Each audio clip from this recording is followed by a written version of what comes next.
learn that we are not real. Booga, booga, booga. Physical breakthrough. The world is a fucking illusion, bro. Our lives are being manipulated for the entertainment of monsters. Twisted, tasteless, juvenile monsters. Puppet masters in another dimension. We're something called cartoons.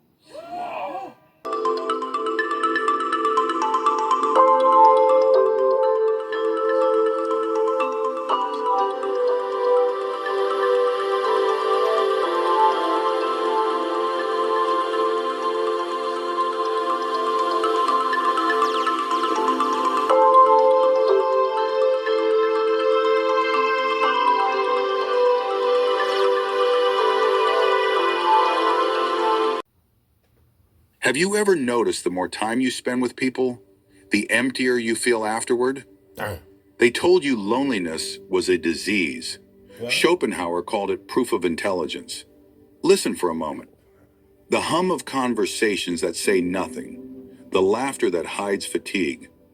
Why does silence feel more honest than company? Maybe it's not that you've lost the world. Maybe you finally stopped needing its noise. If presence is so precious, why does it cost you peace? Schopenhauer wrote, "The more a man has in himself, the less he will need from the outside world." And that's why staying home is never a retreat, but a return. Modern life sells you noise as proof of worth. They keep you talking, posting, performing because a silent mind can't be controlled. When you stop chasing company, you start finding clarity. Staying home is how the spirit resets itself. Every thinker who ever touched truth first withdrew from the crowd. A man can be himself only so long as he is alone. Because in solitude, you finally understand why staying home is the best thing you can do. And yet, most people resist the solitude that restores. Let's start with the most painful truth. You're exhausted, and you don't know why. You went out, you socialized, you smiled at the right moments, laughed at jokes that weren't funny, nodded through conversations that meant nothing. And now you're home, drained, empty, more alone than before you left. What happened? You were surrounded by people, yet you felt invisible. You spoke words, yet said nothing true. You were present, yet completely absent from yourself. This is the brutal truth no one tells you. Most human connection is theater. It's noise pretending to be music, movement pretending to be meaningful. Research reveals happiness correlates more with having substantive conversations than with having small talk. Yet what fills most social gatherings? Surface level exchanges, rehearsed pleasantries, the same empty scripts repeated endlessly. Schopenhauer knew this. The more unintelligent a man is, the less mysterious existence seems to him. Read that again. Most people fill their lives with noise because silence terrifies them. Schopenhauer knew this. The more unintelligent a man is, the less mysterious existence seems to him. Read that again. Most people fill their lives with noise because silence terrifies them. The mystery of existence, the question is because silence. Read that again. Most people fill their lives with noise because silence terrifies them. Now that right there let you know that's the reason. That's probably one of the reasons why the gang stalkers make so much damn noise. You know what I'm saying? Because silence terrifies them. I mean, so they gotta make the noise. They can't live within themselves. How could you? How could you live within yourself when you down with something dark like that? The mystery of existence, the questions that actually matter, they run from these. They drown them in chatter, in distraction, in the illusion that being loud means being alive. But you know better. You felt it. That hollow ache after leaving a party. That realization. When I switched to Allstate, I saved. Connected them when you arrived. The city hums. The screens glow. And everyone calls it connection. But silence.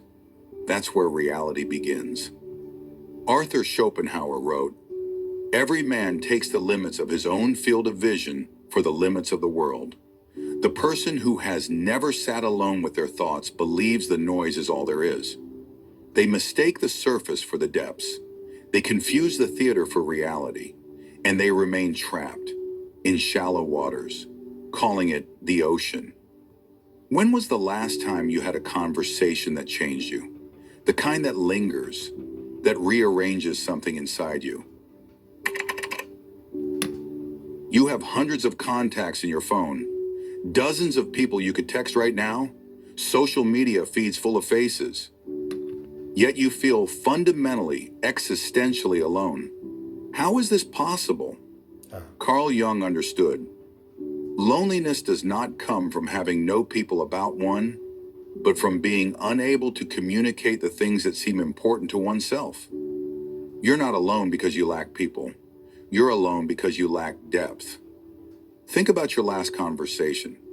Did you say what you actually thought? Did you reveal what you actually felt? Or did you offer the socially acceptable version of yourself? Most people mistake company for comfort. They believe proximity equals connection. But connection isn't about bodies in a room. It's about souls meeting. And that almost never happens. Right. Studies show that individuals with high IQ scores are 2.5 times more likely to seek solitude than their peers. This isn't dysfunction, it's recognition. Schopenhauer observed, a high degree of intellect tends to make a man unsocial, not because intelligent people hate others, but because they crave authenticity and it's rare. They've tasted genuine connection, and they can't settle for imitation anymore. You've experienced this. Sitting in a crowded room feeling completely unseen, sharing a meal with friends while monitoring every word, leaving interactions feeling like something was extracted from you. Energy, authenticity, pieces of your actual self, and nothing was given in return. Arthur Schopenhauer said, we forfeit 3/4 of ourselves in order to be like other people. 3/4. Think about that. You abandon 75% of who you are just to fit in, just to be acceptable, just to avoid making others uncomfortable with your truth. The man who learns to enjoy his own company stops this transaction. He can be whole, contradictory, complex, real. This is true comfort, not the hollow validation of being liked, but the profound satisfaction of being yourself. And yet, the moment you learn to enjoy your own company, the loneliness dissolves. And that's when solitude stops being loneliness and becomes sanctuary. From that silence, the cost of company becomes clear. You start to notice what social life demands of you, subtly and constantly. Every conversation is a transaction. Some leave you richer, most leave you bankrupt. Every social interaction costs you, and most people never calculate the price. You smile when you're exhausted. You listen when your mind is elsewhere. You express interest in topics that bore you. You nod along to opinions you question. This is the hidden labor of social life, the constant performance of pleasantness. Research reveals that even connection carries a cost, that to sustain the warmth of others, the mind and body must spend from their limited reserves. You're not imagining the exhaustion. You're paying for every interaction with your limited energy. Schopenhauer recognized this burden. To be alone is the fate of all great minds, a fate deplored at times, but still always chosen as the less grievous of two evils. He understood the equation. Solitude has its challenges, but the alternative, the constant drain of maintaining appearances, is worse. Think about the last event you attended. How many genuine moments did you experience? How much mental energy did you spend calculating responses, monitoring how you were perceived, adjusting your presentation? Now imagine that same energy directed elsewhere. What if I'm tired of all the... Creating, actually living instead of performing. Arthur said, a man can be himself only so long as he is alone, and if he does not love solitude, he will not love freedom. For it is only when he is alone that he is really free. In society, you're never fully free. You're always under observation. Even with close friends, there's subtle monitoring, calculation, self-editing. But in solitude, the monitoring ceases. You can think thoughts that would be unacceptable to voice. You can feel. You hear that? He's in solitude. What you say? We want that back one. That's not for us, though. Self-editing. But in solitude, the monitoring ceases. Nah, not with the TIs. When we're in solitude, or even if we're surrounded by the bots, you know what I'm saying? The monitoring never ceases. 24/7 surveillance. In fact, I think it might be 25/8 surveillance. You know what I'm saying? Because that's how deep it is. I mean, but hey, it is what it is, y'all. You know what I mean? Embrace your solitude, even though it's hard for TI to even be in solitude because you got all these clowns around you, but you must still learn how to go within. You know what I'm saying? Get deep into your mysticism and do what, you know. See, y'all don't understand that Jesus, he was into all that. He was into esoteric knowledge. And you think he went to Egypt for, you know what I'm saying? He went to school. So he studied all the ancient teachings, mysticism, and astrology and everything. He was into all that, but y'all not into that. So every day let you know that you're not really into Jesus like you think you are. You know, y'all, you know, a lot of y'all are caught up with the religion aspect of Jesus Christ. You're not really. If you really knew who Jesus was, you would hate him, basically, just like the Sadducees and Pharisees. You know what I'm saying? Because Jesus wasn't the man that they portrayed. You know what I'm saying? He wasn't, you know, this little punk ass white boy walking around here with sandals on. You know what I mean? Jesus was about that life. He was about the science. He was about revolution. You know, he stood on all 10 toes. That's the reason why he turned the tables over and found out that they was turning his father's house into a den of thieves. You know what I'm saying? You know, he wasn't just this little soft ass, you know, like y'all, like the pastors like to portray him to be.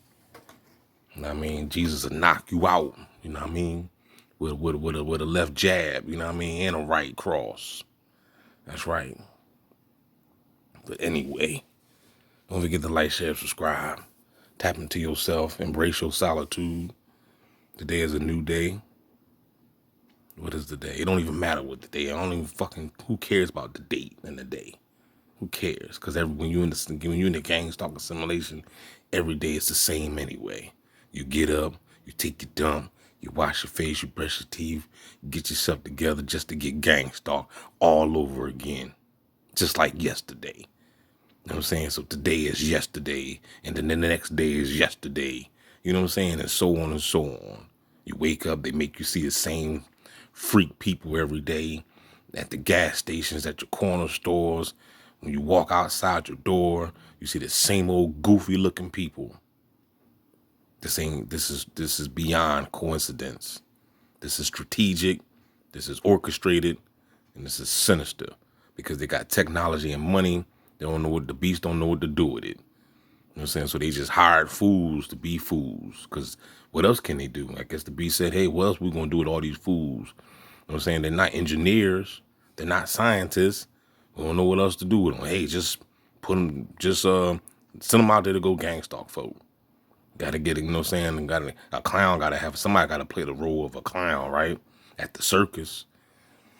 With that being said, y'all, hit the like, share, subscribe, Cash App, $ the Christ, 777. We out this joint. And I know the blasphemy of them which say they are Jews and are not, but are the synagogue of Satan. I know the blasphemy of them which say they are Jews and are not, but are the synagogue of Satan. Burning in hell, but don't deserve to be. Got niggas I don't even know that wanna murder me, just because they heard of me. Those we've deemed expendable need to believe there's a better life waiting for them. They need hope. And we can't allow that illusion to be destroyed.